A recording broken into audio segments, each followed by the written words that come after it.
Hi friends, ఇప్పుడు మనం కూర్చోకూడదు అక్క దేవతల గుడిలో ఉన్నాము. కందూరు మల్లన్న దేవాలయంలో నాట్యం ఆడుతున్నటువంటి రహిత్య రాజును మనం చూస్తున్నాము. ఎంతో అద్భుతంగా చాలా ట్రై చేసినట్లుంది. Very good work, all the best Rahityaraj. తన్మయత్వంతో నాట్యం ఆడుతున్నటువంటి బాలిక పేరు Rahityaraj, son of Abbaraj. Sorry, lord of అబ్బరాజ్.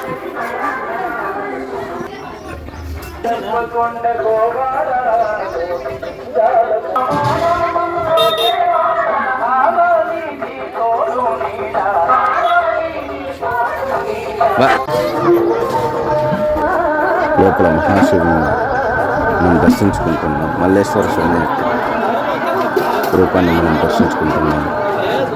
ఆయనకు హారతిని మహానందికి ఇస్తున్నటువంటి దీపం సమర్పించడం జరిగింది. ఇక్కడ ఎంతోమంది భక్తులను అలంకరించడం జరిగింది.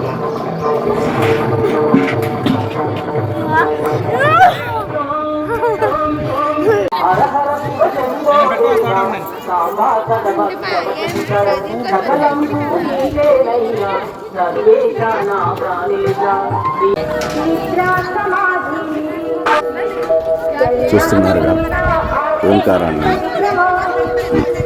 నాగరాజుని మరియు త్రిశూలాన్ని దీపాలతో అలంకరించడం జరిగింది. అందరూ భక్తులు ఎంతో ఆనందోత్సాహాలతో ఇక్కడికి వచ్చి ధరించడం జరిగింది. ఈ మల్లన్న దేవాలయం ప్రత్యేకత ఏమంటే అన్ని మతాల వారు ఇక్కడికి వచ్చి ఆ మల్లన్నను దర్శించుకోవడం. ఎవరికైతే సంతానం లేదో అటువంటి వాళ్ళు ఇక్కడ మొక్కులు చెల్లించుకుంటే వాళ్ళకు సంతానం కలుగుతుంది అని ఎంతో ప్రసిద్ధి.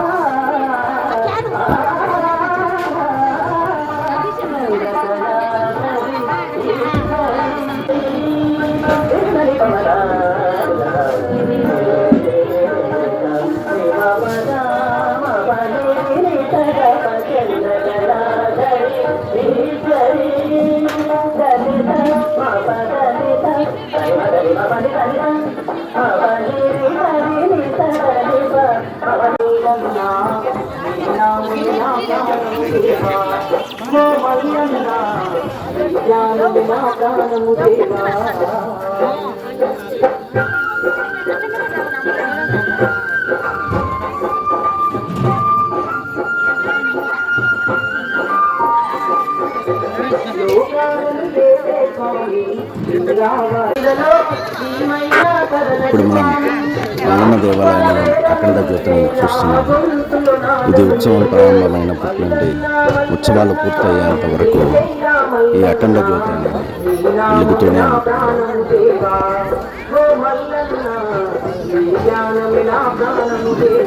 వచ్చిన భక్తులందరికీ భోజన ప్రసాదాలు, అన్నదాన సంతర్పణ జరుగుతున్నది. దీనికోసం ఎంతోమంది వెనకాల కష్టపడడం జరిగింది.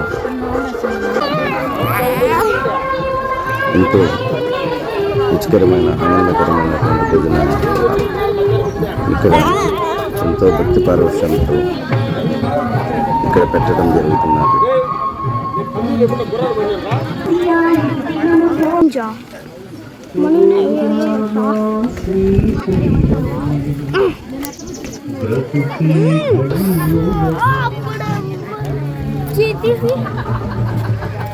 నీళ్ళు బాయ్తాను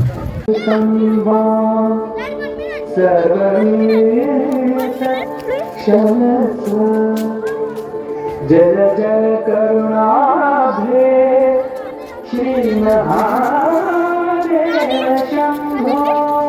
యాడికంటే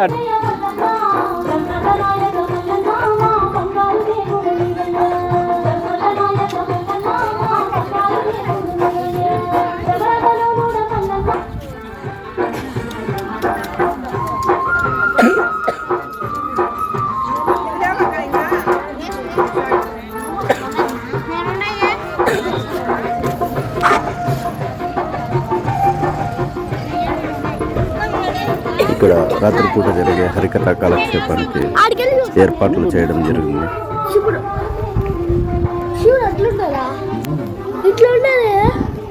ఆయన మల్లన్న స్వామి అంటారు. కొండల్లో ఉన్నటువంటి అడవులలో కొండల్లో ఉన్నటువంటి దేవుడు మన మల్లన్న.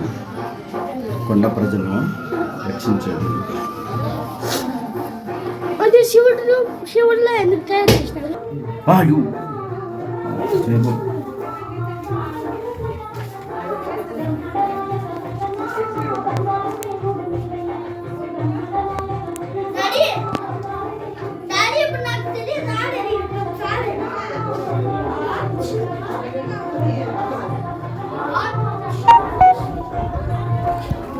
మల్లన్నను దర్శించుకున్న ప్రతి ఒక్కరికి ఎంతో ఆనందదాయకం.